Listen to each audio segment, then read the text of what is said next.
Hello everyone, आज हम लोग एक नया टॉपिक स्टार्ट करने जा रहे हैं जिस टॉपिक का नाम है फ्रिक्शन।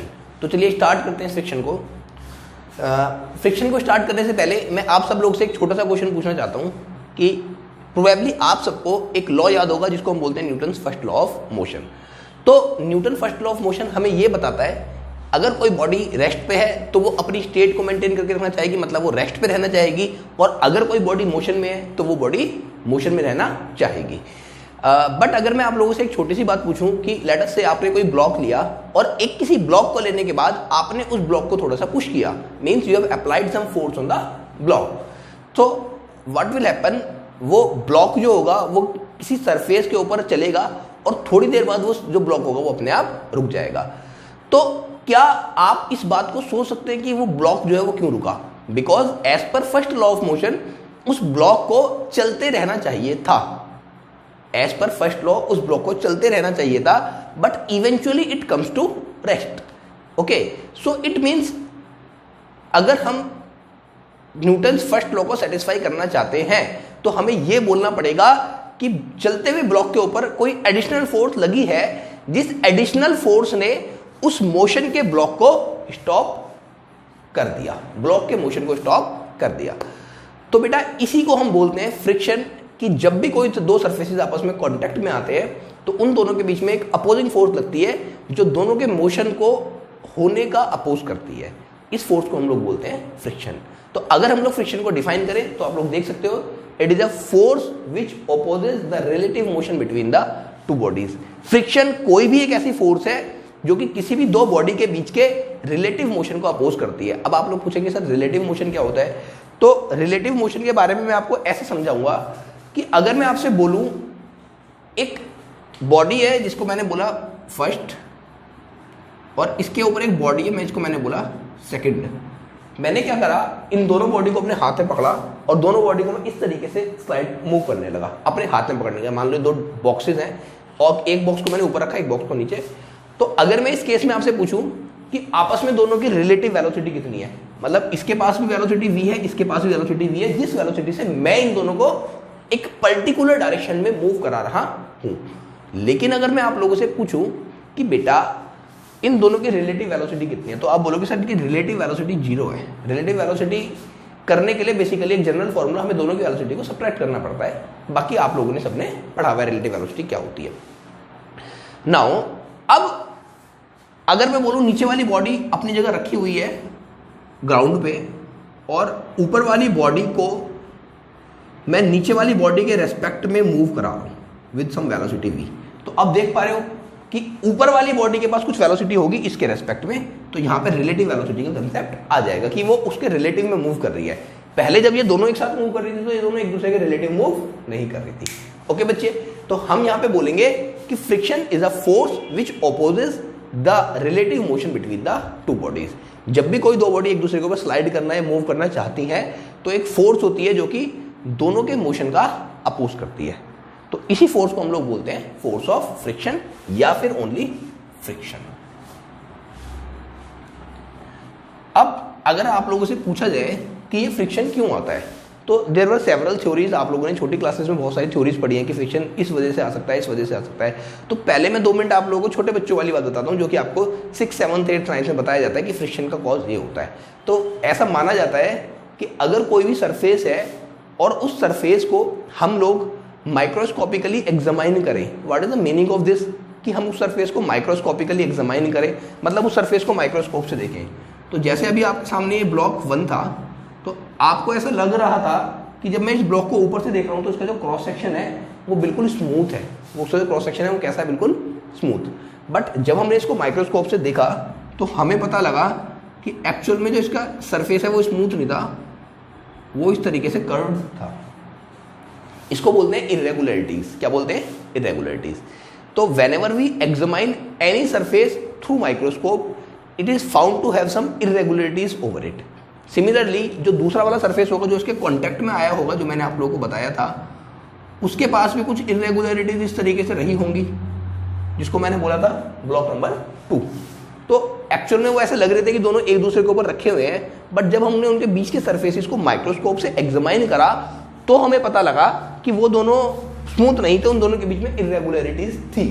और अगर दोनों के बीच में इरेगुलरिटीज थी तो बेटा इरेगुलरिटीज होने की वजह से जब दो सरफेस कांटेक्ट में आएंगे तो आप कुछ देख पा रहे हो कि इस तरीके का सिनेरियो होगा ही होगा कि दोनों की रेगुलरिटीज एक दूसरे के अंदर फिक्स हो जाएंगी।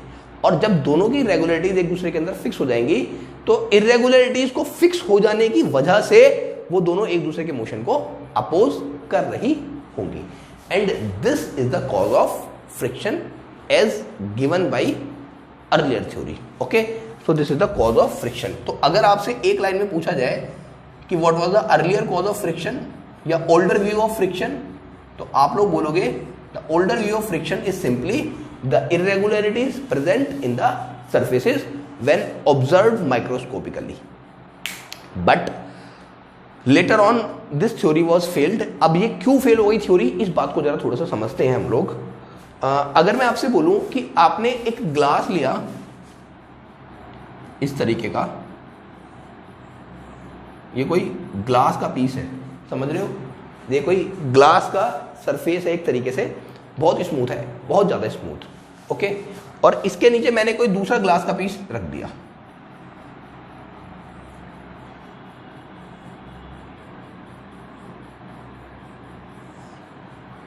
एक ऊपर ग्लास का पीस है, एक नीचे ग्लास का पीस है, इसका नाम है नंबर 1, इसका नाम है नंबर 2। ये इतने मोटे मोटे ग्लासेस के पीस हैं जो कांच होता है ना उस तरीके से। तो अब जरा एक बार सोच के बताओ, अगर ये ग्लास नंबर 1 है, ये ग्लास नंबर 2 है, अगर हम इन दोनों को आपस में कांटेक्ट में लेके आते हैं तो एज पर this theory the friction should reduce और फ्रिक्शन शुड इंक्रीज। तो आप लोग बोलोगे sir friction should reduce, why बेटा फ्रिक्शन शुड रिड्यूस? फ्रिक्शन को इसलिए रिड्यूस हो जाना चाहिए क्योंकि अगर हम एक वॉल को इस तरीके से टच करके देख रहे हैं या ग्राउंड को इस तरीके से टच करके देख रहे हैं, उसके कंपैरिजन में इसको हमें थोड़ा सा ज़्यादा स्मूथ लगेगा जब हम इसको फील करके देखेंगे, पहली बात। और अगर ये हमें थोड़ा ज़्यादा स्मूथ लग ही रहा है तो माइक्रोस्कोपिकली देखने पे इसके अंदर इरेगुलरिटीज भी कम होंगी, और अगर इरेगुलरिटीज कम होंगी तो बेटा यहाँ पे फ्रिक्शन भी थोड़ा कम होना चाहिए। बट होता क्या है कि अगर आप इन दोनों ग्लास को एक दूसरे के कांटेक्ट में लेके आ जाओ और उसके बाद आप इन दोनों को स्लाइड कराना चाहो तो आप कितनी भी ताकत लगा लो, आप इन दोनों को एक दूसरे के ऊपर मूव करा ही नहीं पाओगे। क्या बात समझ में आई? बहुत ज्यादा, मतलब on making both the surfaces extra smooth the friction increases, friction increase हो जाता है। बट एज पर this theory friction should reduce, इस थ्योरी के हिसाब से फ्रिक्शन को रिड्यूस होना चाहिए, बट एक्चुअल में फ्रिक्शन जो होता है वो इंक्रीज हो जाता है। तो इसका मतलब ये वाली थ्योरी तो फेल हो गई, इरेगुलरिटी वाली। अब हम कुछ मॉडर्न व्यू निकालते हैं, मॉडर्न थ्योरी निकालते हैं कि what could be the possible cause of friction, friction का कॉज क्या हो सकता है। तो यहां पे क्या बोला गया बेटा कि अगर मैं आपसे बोलूं कि जब दो सरफेसेस आपस में एक दूसरे के कांटेक्ट में हैं तो आपको नजर आ रहा है कि वो दोनों सरफेसेस एग्जैक्टली एक दूसरे के ऊपर रखे हुए हैं। जैसे कि मैं बोलूं कि आपके सामने व्हाइट बोर्ड है और अगर मैं बोलूं कि इस व्हाइट बोर्ड का area 6 feet into 4 feet, that is 24 square feet is the area of 24 square feet is the area of this white board. क्या 24 स्क्वायर फीट एरिया बोर्ड का वॉल के कांटेक्ट में होगा? इस बात को जरा सोचो। तो प्रोबेबली आप लोग समझ पा रहे होंगे नहीं सर, इसका आंसर नो होगा। क्यों बेटा? क्योंकि जो भी ये वॉल के कांटेक्ट में है तो एक्चुअल में इसके बैक साइड का हर एक पॉइंट वॉल की कांटेक्ट में नहीं है। इस बात को आप लोग ऐसे भी समझ सकते हो कि अगर आपने अपने फीट को ग्राउंड पे रखा हुआ है तो ऊपर से आपको दिखाई दे रहा है कि आपका पूरा पैर जो है वो ग्राउंड के ऊपर रखा हुआ है, बट क्या नीचे से अगर देखें तो क्या पूरा का पूरा पैर ग्राउंड के कांटेक्ट में नहीं। आपके जो फीट का मिडल पोर्शन होता है वो थोड़ा सा रेज्ड होता है, वो ग्राउंड से थोड़ा सा ऊपर होता है, और आपका टो और बैक वाला पार्ट ग्राउंड के कांटेक्ट में होता है। बात समझ रहे हो? या फिर सिमिलरली इस तरीके से मैं एक हाथ के ऊपर दूसरे हाथ को रखूं तो ऊपर से दिखाई दे रहा है कि ये दोनों हाथ एक दूसरे के पूरे पूरे कांटेक्ट में है, बट क्या बीच में आप लोग देख पा रहे हो क्या बीच में दोनों हैंड के बीच में 100% पॉइंट है जो कांटेक्ट में एक दूसरे के? तो ऑब्वियसली नो। तो पहली बात आपको ये समझनी है कि जब दो सरफेसेस आपस में कांटेक्ट में आते हैं तो उनके दो तरीके के एरिया होते हैं, एक नकली वाला और एक असली वाला। एक को बोलते हैं अपैरेंट एरिया ऑफ कांटेक्ट और एक को बोलते हैं एक्चुअल एरिया ऑफ कांटेक्ट। तो अब अगर मैं पूछूं कि बताओ अपैरेंट एरिया ऑफ कांटेक्ट बड़ा होता है या एक्चुअल एरिया ऑफ कांटेक्ट बड़ा होता है, तो आप बोलोगे sir apparent area of contact बड़ा होता है, बट जो एक्चुअल एरिया ऑफ कॉन्टैक्ट होता है वो वेरी लेस होता है देन अपरेंट। अपरेंट मतलब जो दिखता है ऊपर से, एक्चुअल मतलब जितना असली में कॉन्टैक्ट में है। ठीक है, मैं इस बात को रिपीट करता हूं एक बार। When two surfaces are in contact with each other, there apparent area of contact is much more than actual area of contact, या फिर when two surfaces are brought in contact with each other, their actual area of contact is much less than apparent area of contact। ठीक है, पहली बात। दूसरी बात, अगर मैंने कहा कि एक्चुअल एरिया ऑफ कॉन्टैक्ट बहुत कम होता है अपरेंट एरिया ऑफ कॉन्टैक्ट से, लेकिन बेटा ऐसे पॉइंट्स जो कि असली में कॉन्टैक्ट में होंगे, ऐसे पॉइंट जो कि असली में कॉन्टैक्ट में होंगे, उन पॉइंट्स के बीच में एक strong intermolecular force of attraction लग रही होती है। It is due to the electromagnetism reason, कि इलेक्ट्रिसिटी या चार्ज की वजह से उनके बीच में एक फोर्स होती है, और उन पॉइंट्स को हम बोलते हैं cold welded points. Cold welded points. ठीक है, एक बार दोबारा सुनो मेरी बात। जब दो सरफेसेस आपस में कांटेक्ट में आते हैं तो उनका जो एक्चुअल एरिया ऑफ कांटेक्ट होता है वो अपरेंट एरिया से बहुत कम होता है। मतलब जो एरिया असली में वो टच कर रहे होते हैं वो उनके दिखने वाले एरिया से बहुत कम होता है, पहली बात। और जो पॉइंट असली में कांटेक्ट में होते हैं उन दोनों पॉइंट के बीच में एक strong intermolecular force of attraction लग रही होती है। That strong intermolecular force of attraction is the actual cause of the friction. वो जो एक्चुअल पॉइंट ऑफ कांटेक्ट की इंटरमोलिकुलर फोर्स ऑफ अट्रैक्शन होती है वो हमारी क्या होती है बेटा? एक्चुअल कॉज ऑफ फ्रिक्शन होता है। उसी की वजह से दो बॉडी एक दूसरे के ऊपर स्लाइड करने से मना करती हैं, क्योंकि कुछ कुछ पॉइंट उनके कांटेक्ट में आ रखे होते हैं और वो एक दूसरे पे कुछ फोर्स लगाते हैं, अट्रैक्टिव फोर्स। बात समझ में आ गई? तो बेसिकली अगर बात करूं मैं कि ये हमारा कोई भी ग्राउंड है और इस ग्राउंड के ऊपर मैंने ये ब्लॉक रख दिया, तो ऊपर से लग रहा है आपको पूरा ब्लॉक रखा हुआ है, लेकिन इसके नीचे जब दोनों सरफेसेस कांटेक्ट में होंगे तो केवल 2 या 3 पॉइंट होंगे जो कि आपस में रियली में टच कर रहे होंगे। बट जो पॉइंट रियली में टच कर रहे होंगे उनके बीच में फोर्स लग रही होगी और ये फोर्स इसको आगे बढ़ने से मना करेगी। तो अगर मैं इस वाले ब्लॉक पे कुछ फोर्स लगाऊंगा इन दिस पर्टिकुलर डायरेक्शन, तो आप लोग समझ पा रहे हो कि इस के मोशन को अपोज करेगी एक दूसरी फोर्स जिसको मैं बोलूंगा friction, and it will act opposite to the direction of motion. अगर मैंने अप्लाइड फोर्स अपनी इधर लगाई तो जो फ्रिक्शन फोर्स लगेगी वो इधर लगेगी। तो ये बात मैं अब बता रहा हूं आपको। The direction of friction force is always, not always, जब हम लोग रोटेशनल मोशन पढ़ेंगे तो कहीं ना कहीं ऐसा भी आएगा कि जिस डायरेक्शन में फोर्स लगाऊंगा उसी डायरेक्शन में फ्रिक्शन लग रहा होगा, बट वो अल्टीमेट है। वो जब नीट और जेईई की तैयारी करते हैं तब हमें वो कंसेप्ट पढ़ना होता है, ठीक है। But for now we have to study the direction of frictional force is opposite to the direction of applied force. मतलब मैं बॉडी को आगे को मूव कराने की कोशिश कर रहा हूं और फ्रिक्शन फोर्स मेरा अपोज कर रही होगी, तो जो फ्रिक्शन फोर्स एक्ट हो रही होगी it will be in the backward direction. क्या बात समझ में आ गई? तो it is the basic concept of the friction. Friction क्या होता है और फ्रिक्शन क्यों होता है। तो अभी तक हम लोगों ने क्या पढ़ा? फ्रिक्शन क्या होता है और फ्रिक्शन क्यों होता है। क्या और क्यों का रीजन हमको मिल चुका है, ठीक है। एक बार 1-2 मिनट के अंदर रिवाइज करते हैं। पहली बात, what is friction? Friction is basically a force which opposes the relative motion between the two bodies. Friction एक फोर्स होती है जो कि किसी भी दो बॉडीज के बीच में रिलेटिव मोशन को अपोज करती है, पहली बात। दूसरी बात, फ्रिक्शन क्यों आता है? जब दो सरफेसेस आपस में कांटेक्ट में आते हैं तो उन दोनों सरफेसेस का actual area of contact apparent area of contact से बहुत कम होता है, और जो एक्चुअल एरिया ऑफ कांटेक्ट वाले पॉइंट्स होते हैं दो सरफेसेस के बीच में, उन पॉइंट्स पे लगती है एक strong intermolecular force of attraction. वो फोर्स इतनी स्ट्रॉन्ग होती है कि वो आपस में दो सारे बॉडीज को चिपका देती है और वो आगे जाने से मना करती है, तो इसलिए वो कॉज होता है। और पुराना व्यू क्या था? इरेगुलरिटी वाला, जो कि फेल हो गया था, ठीक है। तो बेटा इतना जल्दी से आप लोग अपनी लैंग्वेज में लिखिए, कॉपी करिए जल्दी से, बहुत अच्छे से नोट्स बनाइए, और इसके बाद हम लोग आगे चलते हैं। चलिए बेटा, अब आगे हम लोग देखें तो हमें यह देखना पड़ेगा कि किस किस तरीके का फ्रिक्शन एग्जिस्ट कर सकता है। तो बेटा अगर हम ब्रॉडली क्लासीफाई करें फ्रिक्शन को, तो मैं आप लोगों से बोल रहा हूं कि बेटा 2 तरीके का फ्रिक्शन हमारे सामने हो सकता है। What is the meaning of 2 तरीके का फ्रिक्शन हमारे सामने हो सकता है? One is called sliding friction and second is called rolling friction. Now what is sliding and what is rolling? तो these are the general vocab. आप लोग समझ पा रहे होंगे कि ये स्लाइडिंग और रोलिंग हमारे जनरल टर्म है। रोलिंग का मतलब अगर कोई बॉडी रोल कर रही है, एंड स्लाइडिंग का मतलब अगर कोई बॉडी स्लाइड कर रही है। स्लाइड करना मतलब बेसिकली मूव करना ही होता है। तो मैंने बोला कि आप लोग या तो कोई सिलेंडर लो, या कोई सर्कल की फॉर्म में कोई भी एक ऑब्जेक्ट है उसको लो, या फिर कोई भी ऐसा डिवाइस या सब्सटेंस लो जिसका जो क्रॉस सेक्शन है वो एक सर्कुलर क्रॉस सेक्शन है, स्फीयर हो गया, एनीथिंग एल्स। तो अगर हम उसे किसी बॉडी सरफेस के ऊपर रखते हैं तो वो स्लाइड करने के लिए बेसिकली रोल कर रहा होता है। रोल कोई भी वो चीज़ कर सकती है जो जिसका कि क्रॉस सेक्शन सर्कुलर है। तो अगर मैं यहाँ पे क्लासीफाई करूँ टाइप्स ऑफ फ्रिक्शन, तो एक मैंने बोला स्लाइडिंग और एक मैंने बोला रोलिंग। तो रोलिंग फ्रिक्शन तब आता है जब कोई एक बॉडी किसी दूसरी बॉडी के ऊपर रोल कर रही होती है, और स्लाइडिंग फ्रिक्शन कब आता है जब कोई एक बॉडी दूसरी बॉडी के ऊपर स्लाइड कर रही होती है।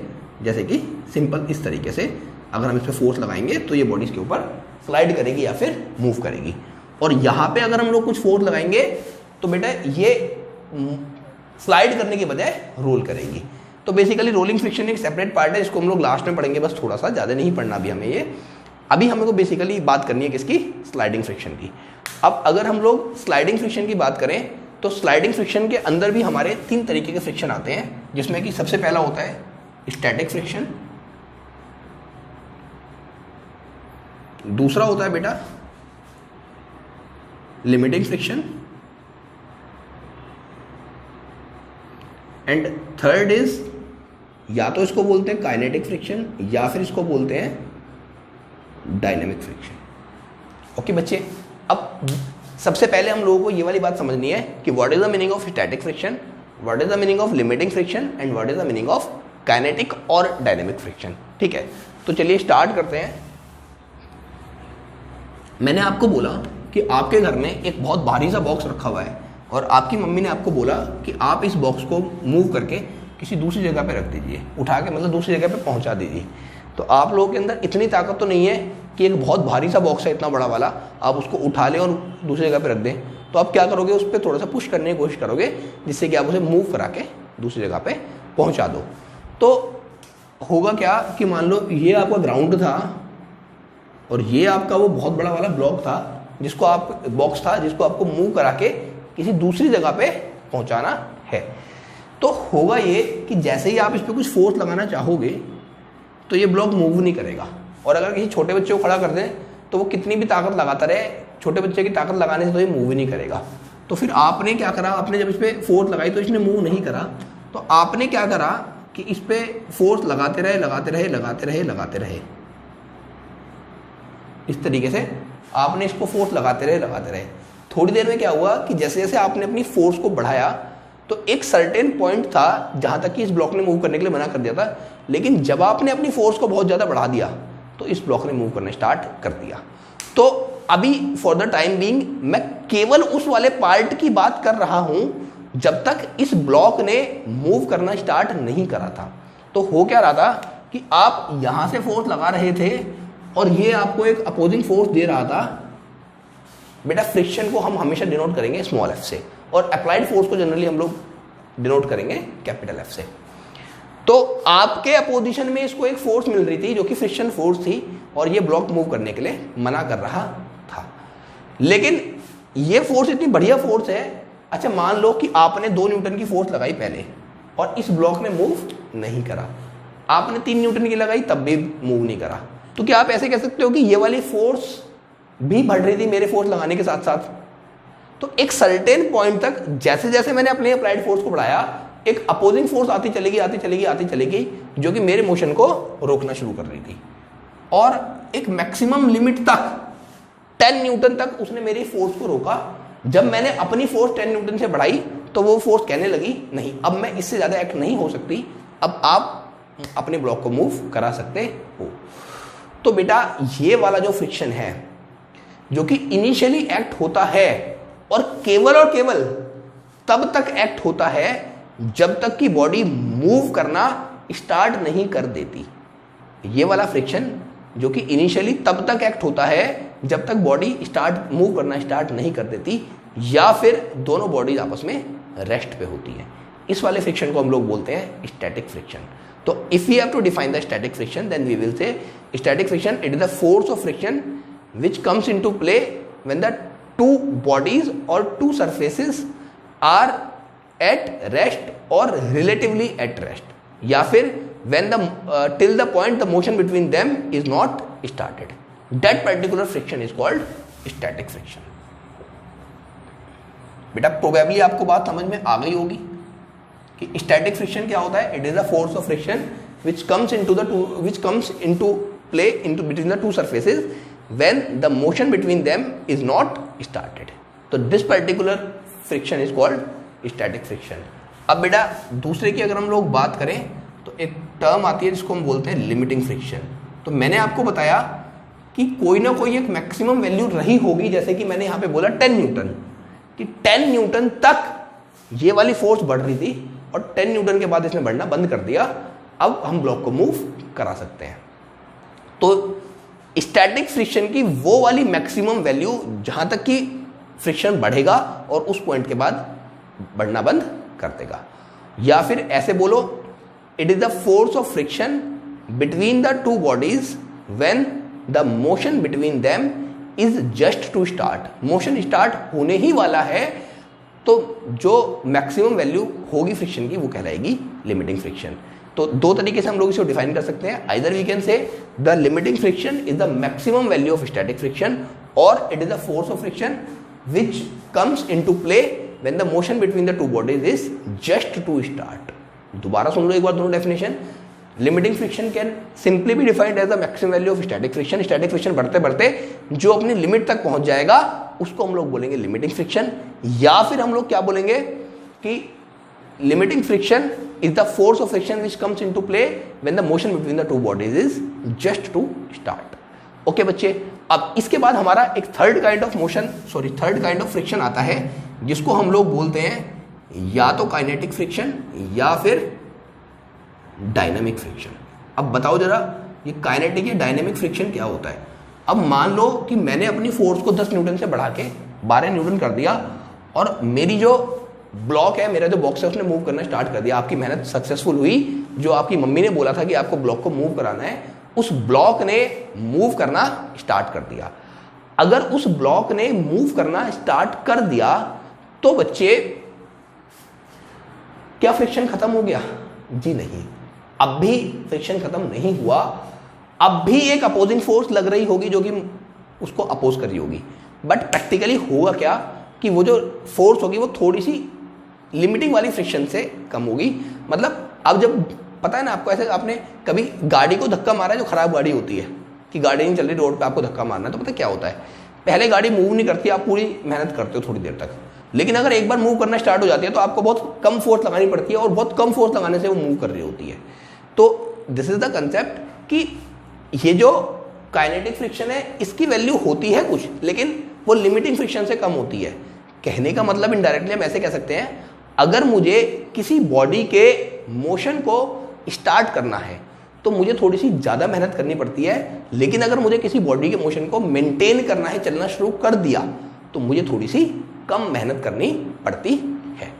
ठीक है, तो अगर हम काइनेटिक या डायनेमिक फ्रिक्शन को डिफाइन करें तो हम इस तरीके से बोलेंगे कि it is the force of friction which comes into play when the motion between the two bodies has been started.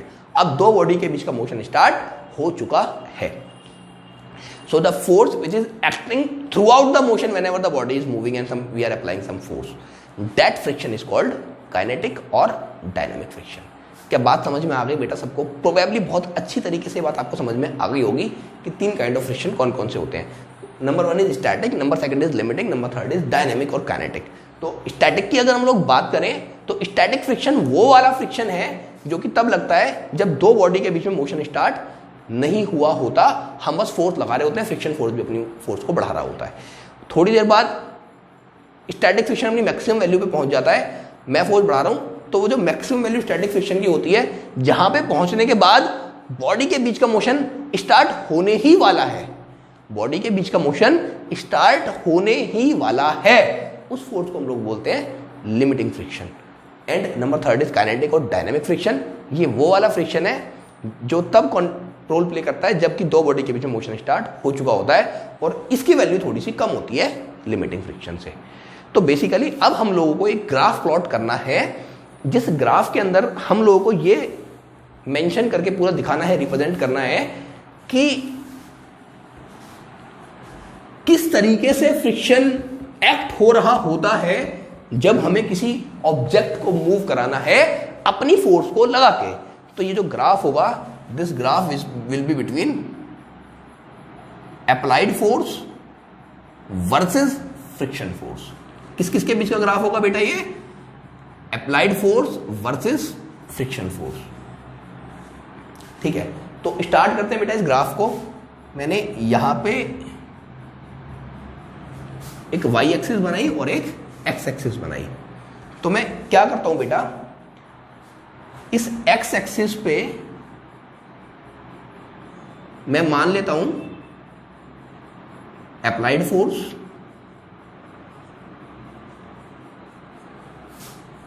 और इस y एक्सिस पे मैं मान लेता हूं फ्रिक्शनल फोर्स। तो होता क्या है, मैंने इनिशियली आप लोगों को क्या बताया था कि बच्चे जैसे जैसे मैं अपनी फोर्स बढ़ाऊंगा तो फ्रिक्शन भी अपनी फोर्स को बढ़ाएगा। तो मतलब कि दोनों फोर्स डायरेक्टली प्रोपोर्शनल है, और जब दोनों फोर्स डायरेक्टली प्रोपोर्शनल होती हैं तो इनका जो ग्राफ बनता है वो एक स्ट्रेट लाइन ग्राफ बनता है। ठीक है, एक चीज बढ़ रही है तो दूसरी चीज भी बढ़ रही है। लेकिन बेटा ये जो फोर्स लग रही है, आप इस फ्रिक्शन फोर्स को क्या बोलोगे? आप इस वाली फ्रिक्शन को फोर्स को बोलोगे it is basically static friction. कहां से कहां तक? O से लेके ए तक। O से लेके ए तक जो फ्रिक्शन एक्ट हो रहा है वो कौन सा वाला फ्रिक्शन है?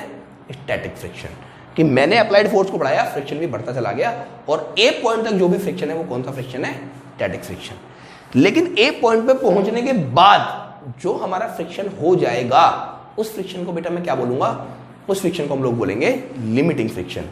कि स्टैटिक फ्रिक्शन की जो मैक्सिमम वैल्यू होती है, जहां पे जाके की बॉडी मूव करना स्टार्ट करने ही वाली होती है। ठीक है, तो मैं यहां पे बना देता हूं कि ये वाला जो फ्रिक्शन है, इतना पार्ट, इसको हम लोग क्या बोलेंगे बेटा? Limiting friction. और अगर हमें इसे पॉइंट को बोलना है तो इस पॉइंट को हम बोल सकते हैं ब्रेक अवे पॉइंट, कि इस पॉइंट पर जाके फ्रिक्शन टूट जाएगा और ऑब्जेक्ट मूव करना स्टार्ट कर देगा। लेकिन मैंने बताया कि 100% फ्रिक्शन खत्म नहीं हो गया। अब क्या करेगा? इस सर्टेन पॉइंट पे, लिमिट पे पहुंच जाने के बाद फ्रिक्शन अपनी वैल्यू को थोड़ा सा रिड्यूस कर लेगा। अगर फ्रिक्शन अपनी वैल्यू को थोड़ा सा रिड्यूस कर लेगा तो बेटा कुछ इस तरीके से होगा कि मैंने थोड़ा सा इसको स्लाइटली इसके अंदर हम्प बना के इस तरीके से नीचे कर दिया और फिर एक सीधी लाइन खींच दी। अब आप अपनी फोर्स को लगाते रहो, लेकिन फ्रिक्शन अपने आप को मेंटेन कर लेगा, और वो लिमिटिंग फ्रिक्शन से थोड़ा सा वैल्यू कम है। आप देख रहे हो कि लिमिटिंग फ्रिक्शन पीक पे है, फिर थोड़ा सा ग्राफ नीचे आया और फिर ग्राफ कांस्टेंट हो गया। तो ये वाला जो बेसिकली फ्रिक्शन है, इस फ्रिक्शन को आप बोलते हो काइनेटिक या फिर डायनेमिक। अब फ्रिक्शन को कोई मतलब नहीं है आप कितनी फोर्स लगाओ, फ्रिक्शन को इतना ही लगना है, अब उसे बढ़ाना नहीं है, आप लगाते रहो, बॉडी मूव करती रहेगी। क्या बात समझ में आ गई? तो ये सिंपल सा ग्राफ था between applied force and frictional force. इस पॉइंट को ब्रेक अवे पॉइंट बोलते हैं। इसके अंदर तीनों फ्रिक्शन आप लोगों ने दिखा दिए कि पहले फ्रिक्शन बढ़ता है, जहां तक फ्रिक्शन बढ़ता है उस फ्रिक्शन को हम स्टैटिक फ्रिक्शन बोलते हैं, और जब तक स्टैटिक फ्रिक्शन होता है दोनों बॉडीज के बीच का मोशन स्टार्ट नहीं होता। लेकिन स्टैटिक फ्रिक्शन अपनी मैक्सिमम वैल्यू पे पहुंच जाने के बाद, जिसको कि हम लिमिटिंग फ्रिक्शन भी बोलते हैं, ब्रेक हो जाता है। अब वो उससे ज्यादा एक्ट नहीं हो सकता, अब बॉडी चलना स्टार्ट करने वाली है और फ्रिक्शन अपनी वैल्यू को थोड़ा सा रिड्यूस कर लेता है। और वो वाला फ्रिक्शन जो तब लग रहा होता है जब बॉडी चल रही होती है, जो कि लिमिटिंग फ्रिक्शन से कम होता है, उसको हम काइनेटिक या डायनेमिक फ्रिक्शन बोलते हैं। तो बेटा again I am giving you 1 और 2 मिनट, पॉज करो वीडियो को, बहुत अच्छी तरीके से देखो, सारे नोट्स बनाओ अच्छे से, और तब हम लोग आगे चलते हैं। चलिए बेटा, तो अब हम लोग आगे चलते हैं। तो बेटा अब आप लोग हेडिंग डालेंगे सबसे पहले लॉज ऑफ फ्रिक्शन, कि क्या क्या लॉज होते हैं फ्रिक्शन जिसके अकॉर्डिंग फ्रिक्शन काम कर रहा होता है। तो बेटा अगर लॉज की अगर हम सबसे पहले बात करें तो आपसे मैं एक क्वेश्चन पूछना चाहूंगा कि जैसे अभी मैंने आप लोगों को इस फ्रिक्शन, टाइप्स ऑफ फ्रिक्शन को समझाने के लिए एक एग्जांपल लिया था कि हमारे सामने एक ब्लॉक था। क्या था हमारे सामने? एक ब्लॉक। उस ब्लॉक पे जब मैंने कुछ फोर्स लगाई थी, ब्लॉक या बॉक्स जो भी था, उस पर जब मैंने कुछ फोर्स लगाई थी तो कुछ फ्रिक्शन लग रहा था। तो अगर मैं आपसे बोलूं कि मास को भी भूल जाओ, आप बस बात करो कि जो एरिया ऑफ क्रॉस सेक्शन है किसका? ब्लॉक का या बॉक्स का, अगर उसको हम बढ़ा दें और उसको या कम कर दें, मास अगर सेम रखें, तो फ्रिक्शन बढ़ेगा या कम होगा या कांस्टेंट रहेगा? तो बेटा ये प्रैक्टिकल ऑब्जर्वेशन से आप देख सकते हो कि अगर सेम मास रखा जाए तो कितना भी ज़्यादा बड़ा एरिया हो, कितना भी कम एरिया हो, जो हमारा फ्रिक्शन होता है वो सेम होता है। कहने का मतलब फ्रिक्शन किस चीज़ पे डिपेंड नहीं करता? फ्रिक्शन बेटा एरिया ऑफ कॉन्टैक्ट पे डिपेंड नहीं करता कि दो बॉडीज के बीच में कितना एरिया ऑफ कॉन्टैक्ट आ रहा है। अगर एरिया ऑफ कॉन्टैक्ट पे डिपेंड नहीं करता तो किस चीज़ पे डिपेंड करता है? तो बेटा मैं आपको बताता हूँ, फ्रिक्शन डिपेंड करता है nature of surface in contact. तो ये बात आपको पता होगी। क्या बात? कि जब दो सरफेसेस आपस में कॉन्टैक्ट में आते हैं तो उनके बीच में फ्रिक्शन लगता है। पहले मैंने बताया था कि फ्रिक्शन का कॉज कुछ और था, फिर मैंने कहा था कि सरफेस को एक्स्ट्रा स्मूथ कर दे दोनों सरफेस को, तो फ्रिक्शन क्या होता है? फ्रिक्शन बढ़ जाता है। लेकिन बेटा आप लोगों ने ये वर्ड भी सुना है कि स्मूथ सरफेसेस में फ्रिक्शन कम होता है। बिल्कुल सही बेटा, आप लोगों ने सुना है। अगर सरफेस स्मूथ होगा तो फ्रिक्शन कम होगा, लेकिन एक सरफेस अगर दोनों ही स्मूथ होंगे तो फ्रिक्शन बढ़ जाता है। तो अगर किसी एक स्मूथ सरफेस के ऊपर दूसरा रफ सरफेस मूव करने की कोशिश कर रहा है तो उस केस में फ्रिक्शन कम होता है। तो दो लॉज हमें यहां से पता लगे। क्या क्या?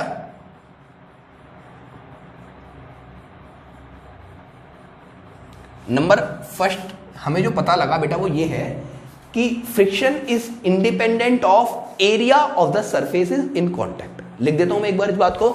Friction is independent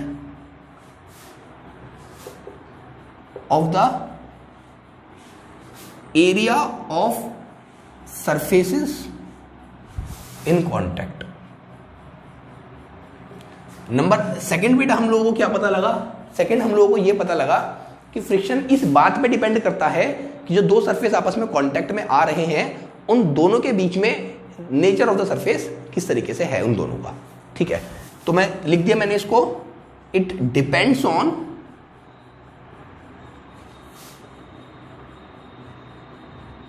nature of surfaces in contact. तो number first point is friction is independent of area of surfaces in contact but friction depends on the nature of surfaces in contact. Okay बच्चे, अब अगर हम लोग third law की यहां पे बात करें तो थर्ड लॉ ये कहेगा बेटा कि जो फ्रिक्शन की डायरेक्शन होती है it is just opposite to the direction of motion of the body. ये बात मैंने आपको पहले ही बता दी थी, बट मोस्टली मैक्सिमम बुक्स में आप लोगों को लॉ के अंदर दे रखी होती है। तो इस बात को मैं लिख देता हूं, फ्रिक्शन इज या friction acts opposite to the direction of motion of the bodies, opposite to the direction of motion of the bodies या फिर opposite to the direction of applied force, opposite to the direction of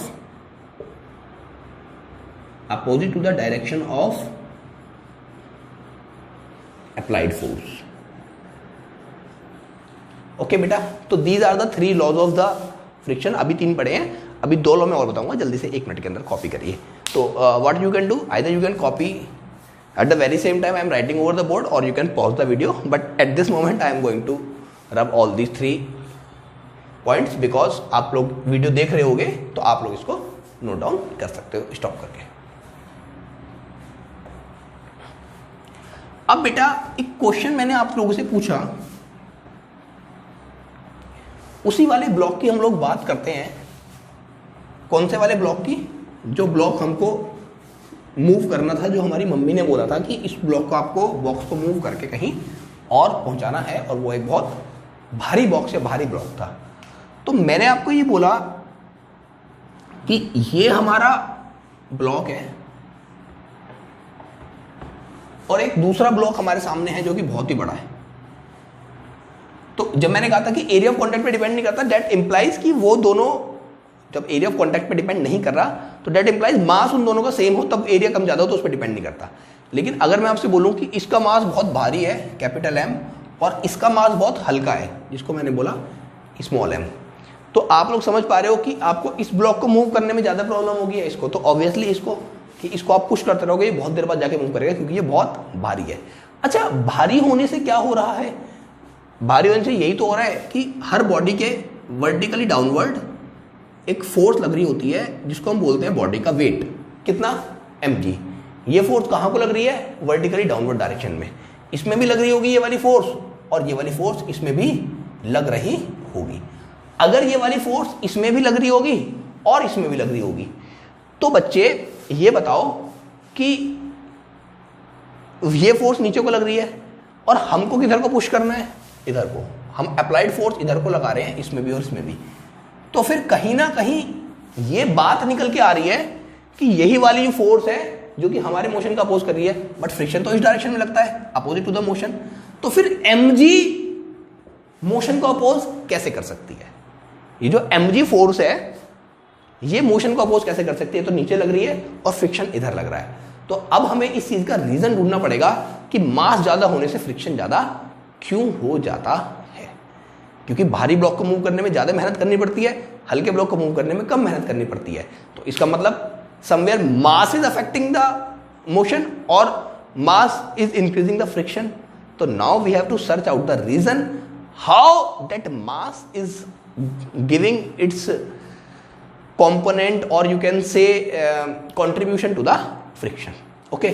अच्छा, तो एक बात आप लोगों को और भी पता होगी कि अगर किसी बॉडी पे वर्टिकली डाउनवर्ड उसका वेट लग रहा होता है तो साथ में ही एक नॉर्मल रिएक्शन भी लग रही होती है जो कि वर्टिकली अपवर्ड होती है, जिसको हम n से या फिर r से डिनोट करते हैं। यहाँ पे मैंने आप लोगों को n से डिनोट कर दिया, ठीक है। इसका मास था n।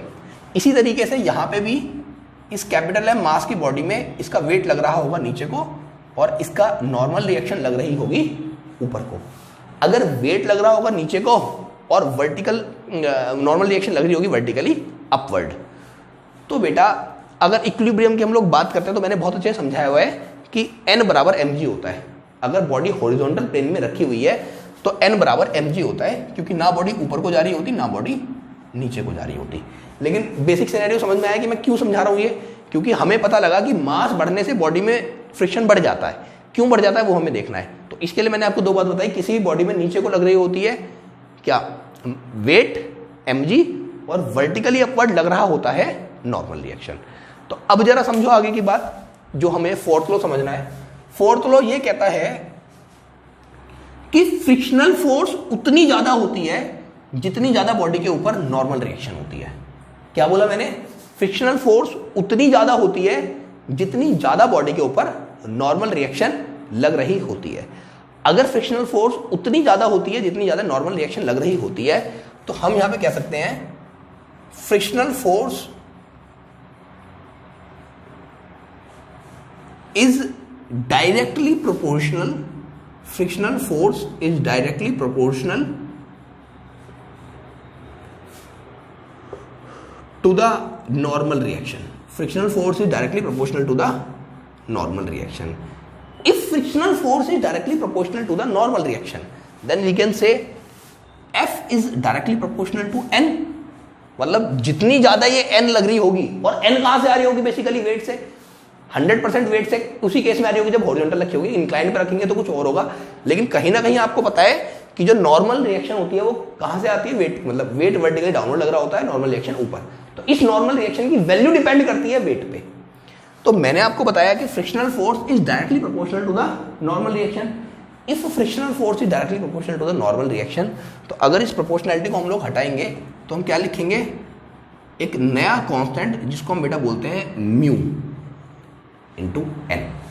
F equal to mu into N, ठीक है बेटा। अब के बाद आपके पास एक नया पैरामीटर आ गया, नई टर्म आ गई जिसको हम बोलते हैं म्यू, और इस म्यू का बेटा नाम होता है कोफिशिएंट ऑफ फ्रिक्शन।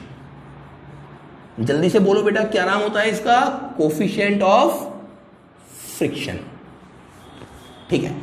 ये कोफिशिएंट ऑफ फ्रिक्शन इतनी बढ़िया चीज है जो कि हमें दुनिया को हर सरफेस के बारे में बता देती है।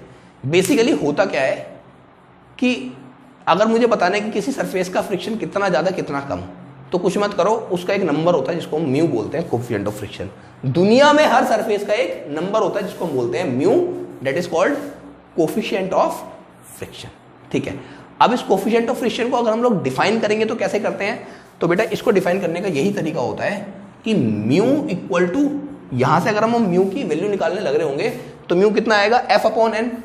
तो mu is defined as the ratio of frictional force to the normal contact force. Mu is defined as the ratio of, जितनी फ्रिक्शनल फोर्स लग रही होगी उसको डिवाइड कर दो एन से, और इस म्यू की जो वैल्यू होती है वो छोटी होती है 0.1, 0.01, 0.2, मतलब 1 से छोटी छोटी होती है। जब न्यूमेरिकल्स कर रहे होंगे तब हमें समझ में आएगा। ठीक है, तो म्यू हमारे पास आ गया, it is defined as the ratio of, लिखेंगे इस बात को बेटा, coefficient of friction is defined as the ratio of frictional force to the normal contact force.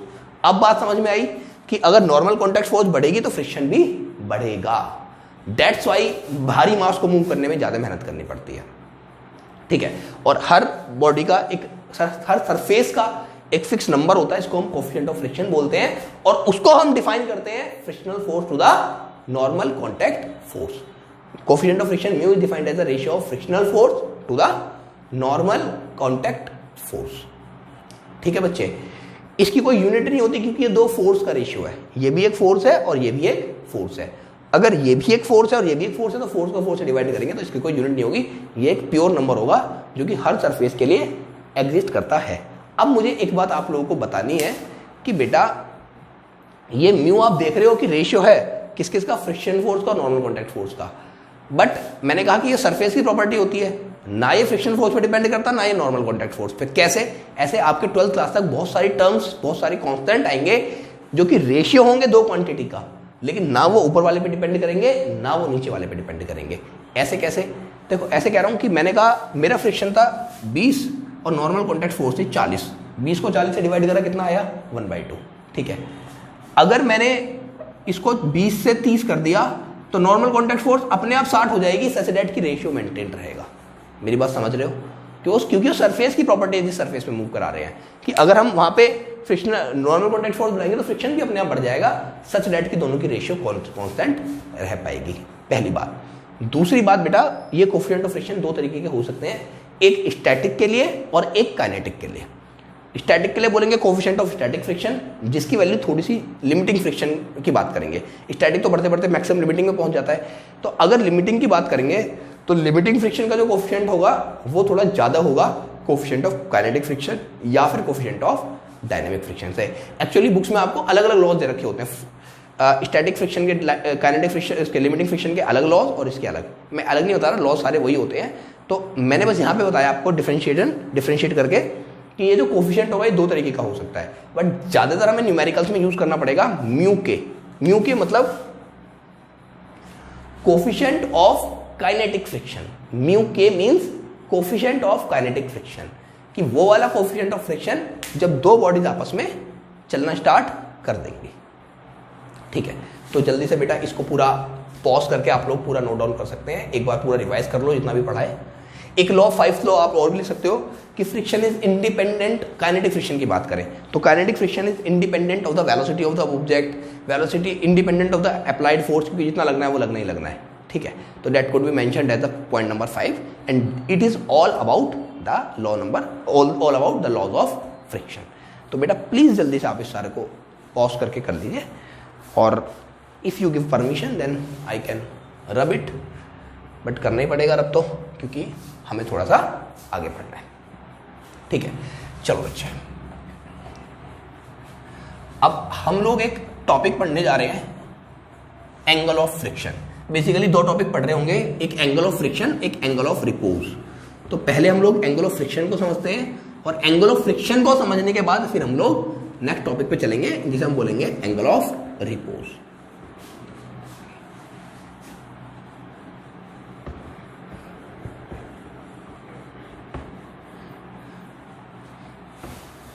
चलो बेटा, तो put up the heading angle of friction.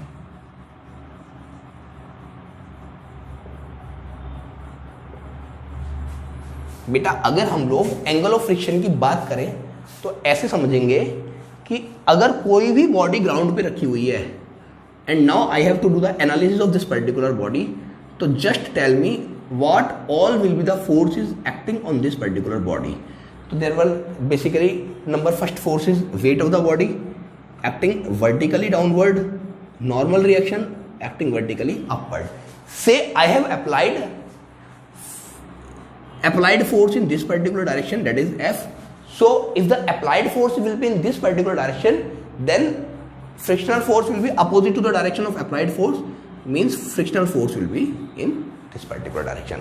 Hopefully it is understood to each and everyone कि in general if we are applying some force F, तो 4 forces will come in contact: mg, normal reaction, friction, applied. Okay, now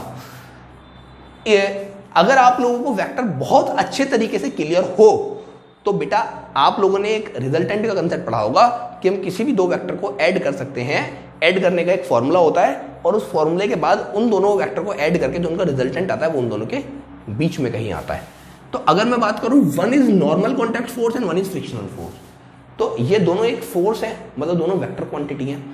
अगर दोनों force हैं और दोनों साथ में vector quantity है तो इन दोनों का रिजल्टेंट होगा जो कोई बीच में आ रहा होगा, कुछ दोनों का रिजल्टेंट होगा जो बीच में आ रहा होगा.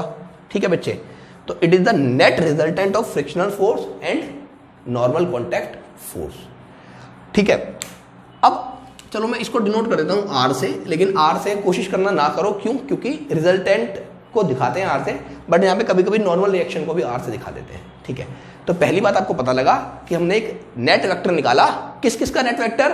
फ्रिक्शनल फोर्स का और नॉर्मल कॉन्टैक्ट फोर्स का.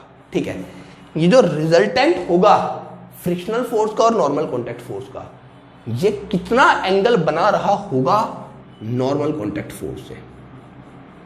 This angle theta will be called as angle of friction. तो अगर हम एक लाइन में डिफाइन करें तो सुनना मेरी बात को बड़े ध्यान से. It is defined as the angle made by the resultant of frictional force and normal contact force. Resultant of frictional force and normal contact force with the normal contact force. Frictional force और normal contact force का जो resultant होगा वो जितना angle बना रहा होगा normal contact force से, that angle will be called as angle of friction. तो इस सिनेरियो को हम यहां पे भी दिखा सकते हैं कि ये हमारी नॉर्मल कॉन्टैक्ट फोर्स थी, ये हमारा फ्रिक्शनल फोर्स थी और ये हमारा दोनों का रिजल्टेंट था, और इस वाले एंगल को हम बोल रहे थे थीटा. एम आई राइट? तो बच्चे अगर ये वाली वैल्यू एफ है तो अगर मैं एक यहां पे बनाने लग रहा हूँगा फ्रिक्शनल फोर्स को, एक लाइन बनाऊंगा, तो ये भी बेसिकली एफ को रिप्रेजेंट करेगी और ये भी बेसिकली एन को रिप्रेजेंट करेगी. तो अगर मैं इस वाले ट्राइंगल से नॉर्मल कॉन्टैक्ट फोर्स और फ्रिक्शनल फोर्स की हेल्प से थीटा की वैल्यू ढूंढने की कोशिश करूं तो हम ऐसा बोल सकते हैं कि जो टेन थीटा होगा वो किसके बराबर होगा?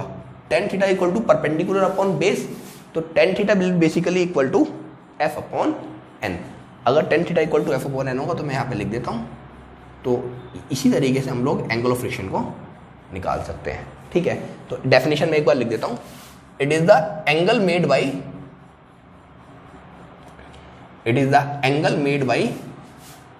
Resultant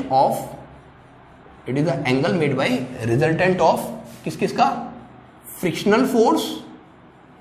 it is the angle made by resultant of frictional force and normal contact force. Angle made by resultant of frictional force and normal contact force with the normal contact force. दोनों का resultant normal contact force से कितना angle बनाएगा with the normal contact force. And the formula for calculating tan theta और theta is this, या फिर बोल सकते हैं theta equal to tan inverse F upon N. लेकिन एफ अपॉन एन तो आपने अभी थोड़ी देर पहले ही पढ़ा था. कुछ होता है, क्या होता है बेटा एफ अपॉन एन? बताओ जरा. F upon N is nothing but it is simply the coefficient of friction mu. तो हम यहां से ये भी कह सकते हैं कि म्यू भी एफ अपॉन एन होता है और टेन थीटा भी एफ अपॉन एन होता है। तो दोनों को अगर कंपेयर करें तो हम बोल सकते हैं कि जो हमारा टेन थीटा होगा it will be nothing but equal to mu. तो hope it is clear to everyone. जल्दी से बेटा 1-2 मिनट के अंदर कॉपी करिए और फिर हम लोग आगे बात करते हैं एंगल ऑफ रिपोज की, जो एक बहुत अच्छा पैरामीटर है। ठीक है, तो I am giving you just 20 or 30 seconds. You can pause the video or note it down.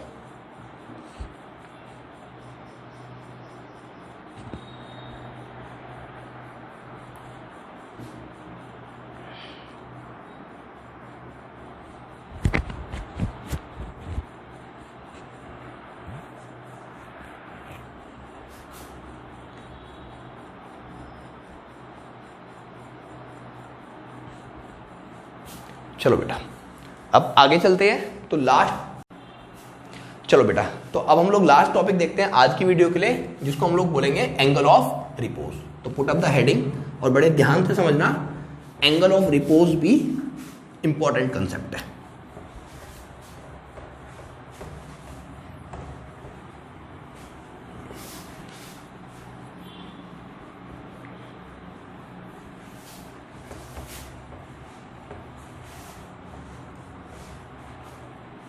आओ बेटा, पहले मैं हेडिंग डाल देता हूं, उसके बाद मैं आप लोगों से कुछ क्वेश्चंस पुटअप करता हूं और आप लोग इस चीज को सोच पाएंगे। एंगल ऑफ रिपोज, अगर मैं आपसे बोलूं कि यहां पे एक इंक्लाइंड प्लेन है, समझ पा रहे हैं बात को? हॉरिजॉन्टल सरफेस नहीं है, कुछ इंक्लाइंड प्लेन है। ठीक है बच्चे, अगर ये कुछ इंक्लाइंड प्लेन है तो आप जरा ये सोचो कि अगर मैं इसके ऊपर किसी मास को रख दूं, किसी भी ऑब्जेक्ट को रख दूं, तो वो ऑब्जेक्ट नीचे आने की कोशिश करेगा। लेकिन इस बात की श्योरिटी नहीं है कि अगर मैंने कुछ रख दिया तो वो तुरंत ही नीचे आ जाएगा। ऐसा हो सकता है कि अभी वो नीचे ना आए, अभी यहां पे कुछ एंगल बन रहा है जिसको मैंने बोला फाई, ठीक है, अभी वो नीचे ना आए।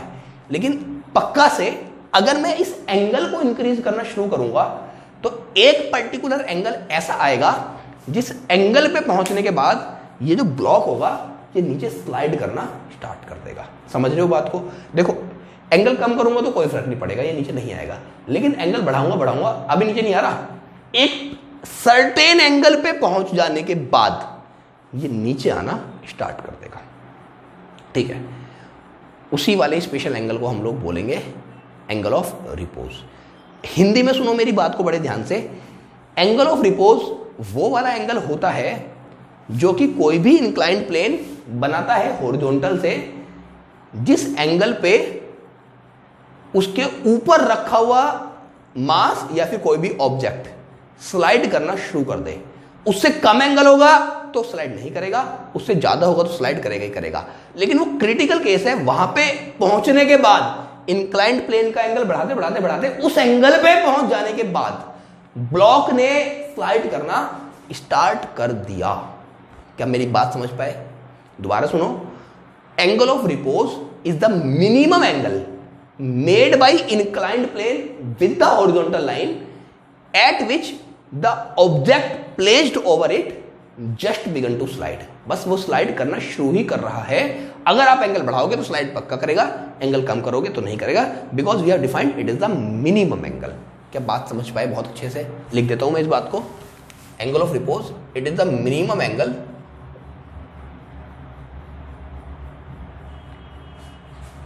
it is the minimum angle made by inclined plane. It is the minimum angle made by inclined plane with the horizontal at which the object placed over it, at which the object placed over it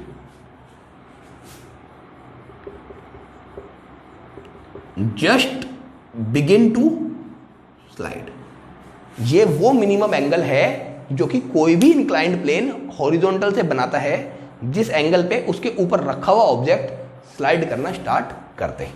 उससे कम पे नहीं करेगा, उससे ज्यादा पे करेगा ही करेगा। तो मैं यहां पे एक सिनेरियो बना रहा हूं जिसमें कि मैं मान रहा हूं कि मैंने ये फाई बनाया, ये फाई वही क्रिटिकल एंगल है अगर इस फाई एंगल से कम होगा तो ऑब्जेक्ट इसके ऊपर रखा रहेगा, लेकिन जैसे ही फाई एंगल पे पहुंचते ही वो बस स्लाइड शुरू होने वाला है, कर नहीं रहा, वो शुरू होने ही वाला है। तो मैंने यहां पे किसी मास को रख दिया m को। अब ये मास बिल्कुल क्रिटिकल कंडीशन में है कि अभी वो स्लाइड नहीं कर रहा, हल्का सा एंगल बढ़ते ही वो नीचे आएगा, एंगल कम होगा तो कोई फर्क नहीं पड़ेगा। तो हम बोल सकते हैं कि हमारा जो यहाँ पे फाई है वो एंगल ऑफ रिपोज है। तो इन जनरल हम एंगल ऑफ रिपोज को डिफाइन करते हैं फाई से। क्लियर बच्चे? तो एंगल ऑफ रिपोज डिफाइन होता है हमेशा इंक्लाइंड प्लेन के लिए। इतना कॉपी करो, इसको रब करके फिर मैं इसका एनालिसिस करता हूं कि किस तरीके से ये नीचे आएगा। चलो इस डेफिनेशन को रब करके मैं यहां पे पूरा एनालिसिस करके दिखाता हूं। बेटा देखो, मैंने आपको बोला था कि अगर कोई ऑब्जेक्ट किसी हॉरिजॉन्टल सरफेस पे रखा हुआ है तो हॉरिजॉन्टल सरफेस के ऊपर उस पे जो फोर्स लग रही होती है, नीचे को अगर mg लग रही है, ऊपर को n लग रही है, तो जो नॉर्मल रिएक्शन होती है वो एग्जैक्टली बराबर होती है किसके? मास, वेट के, सॉरी, ठीक है। लेकिन अगर बॉडी इंक्लाइंड प्लेन पे रखी हुई है तो आप लोग इस बात को नोट कर लो, इंक्लाइंड प्लेन पे रखी हुई बॉडी की नॉर्मल रिएक्शन वेट के बराबर नहीं होती। किसके बराबर होती है अभी मैं समझा देता हूं, बट वेट के बराबर डायरेक्टली नहीं होती, ठीक है, पहली बात। दूसरी बात आपको यह समझनी है कि जो किसी भी बॉडी को नॉर्मल रिएक्शन मिल रही होती है वो बेसिकली सरफेस से मिल रही होती है, जिस सरफेस पे रखा होता है। जैसे यहां पे रखा हुआ था तो नॉर्मल रिएक्शन इस सरफेस के परपेंडिकुलर होगी। तो आप यहां पे समझ पा रहे हो कि अगर ये मास है तो बेटा इस मास पे इसको नॉर्मल रिएक्शन मिल रही होगी इस वाले सरफेस से, इंक्लाइंड प्लेन से। तो एक लाइन हमें ऐसी बनानी पड़ेगी जो कि इस वाले सरफेस के परपेंडिकुलर हो। तो आप समझ पा रहे हो कि इस सरफेस के परपेंडिकुलर एक इस तरीके की लाइन होगी और इसे नॉर्मल रिएक्शन इस तरीके से मिल रही होगी। Is it clear? Okay now, और जो बॉडी का वेट लगता है उसको मतलब नहीं है ऑब्जेक्ट कहाँ रखा हुआ है, वो हमेशा लगता है vertically downward with respect to ground. तो क्लियर है बेटा इतना सिनेरियो? हॉरिजॉन्टल सरफेस पे नॉर्मल रिएक्शन और mg की डायरेक्शन जस्ट अपोजिट होती है, लेकिन इंक्लाइंड प्लेन पे नॉर्मल रिएक्शन और mg की डायरेक्शन जस्ट अपोजिट नहीं होती। उसका कुछ इस तरीके से सिनेरियो होता है। वेट लग रहा होता है वर्टिकली डाउनवर्ड और normal reaction perpendicular to the surface on which the body is being kept. Okay, चलो आगे चलते हैं। नाउ अब अगर मैं ऐसे बोलूं कि मैंने एक लाइन ऐसे बना ली और एक लाइन मैंने ऐसे बना ली, तो बेटा मैं आपको अभी प्रूव करके दिखाऊंगा कि अगर ये वाला एंगल फाई है तो mg और इस वाली वर्टिकल लाइन के बीच का जो एंगल बन रहा होगा इसकी वैल्यू भी फाई होगी। इसको मैं अभी अलग से प्रूव कर देता हूं, लेकिन अभी आप मुझे बताओ कि अगर ये mg है तो इस mg के दो कंपोनेंट होंगे।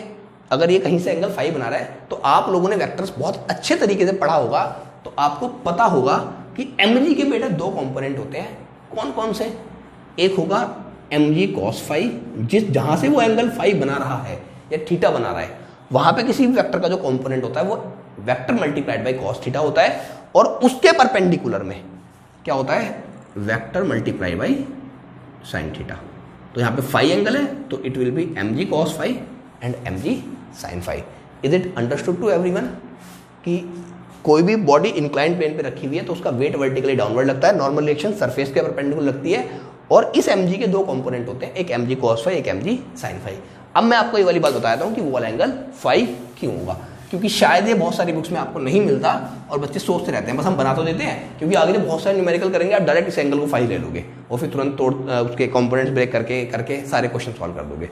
लेकिन इसका लॉजिक समझो, सिंपल 8th क्लास की मैथमेटिक। अगर मैंने बोला ये वाला एंगल फाई है और मैंने यहां से एक ऐसी लाइन बना दी और एक लाइन मैंने ऐसी बना दी, ये वाली लाइन इस वाले प्लेन के परपेंडिकुलर है, तो ये एंगल फाई, तो ये 90, तो बेटा ये वाला एंगल कितना होगा?